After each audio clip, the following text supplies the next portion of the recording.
I'm Stefano Bertozzi, and I'm a professor at the School of Public Health at UC Berkeley.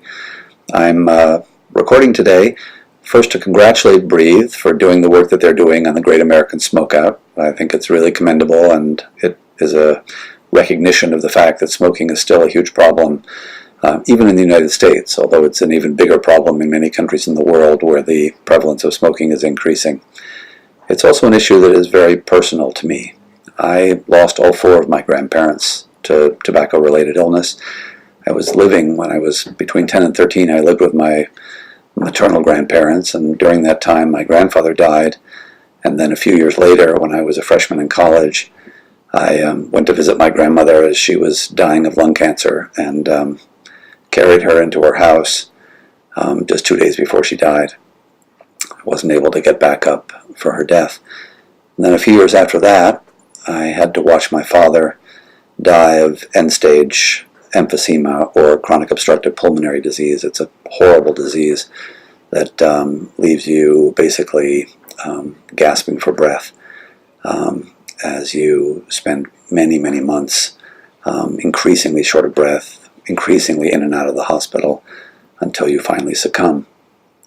To show you how incredibly strongly my father was addicted to nicotine and cigarettes, he would be sitting in his wheelchair with his nasal cannula of oxygen on, and he would remove his nasal cannula, put it up on the top of his head so he could smoke a cigarette, and then when he was finished with his cigarette, he'd put his oxygen back on his nose. If you leave the oxygen on your nose while you're smoking, you can light the whole cigarette on fire.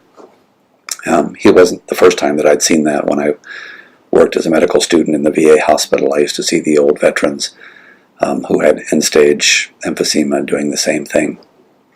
For me, it was really a very important lesson in how incredibly strongly people are addicted to nicotine, even when they're facing death from its consequences, or from the consequences of smoking. I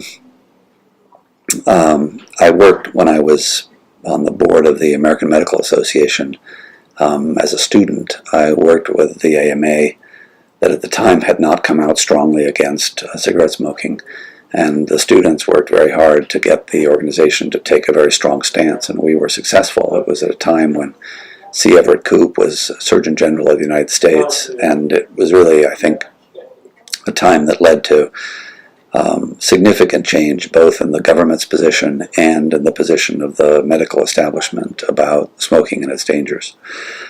We've also learned a lot about the pernicious role that the industry can play in blocking public health when it's in their financial interest to continue to make people sick. And so for many reasons, I'm very grateful that Breathe is doing what it's doing on the Great American Smokeout. I encourage all of you to look at the statistics, realize what an extraordinarily large proportion of deaths around the world are due to this incredibly preventable condition, and make sure that we do everything we can to stop the tobacco companies around the world from getting young people addicted to nicotine, because addiction to nicotine is what translates into lifelong exposure, which in most places means smoking tobacco or chewing tobacco, with the health consequences that those have. So thanks again to Breathe, and anything I can do to support your efforts, please don't hesitate to let me know.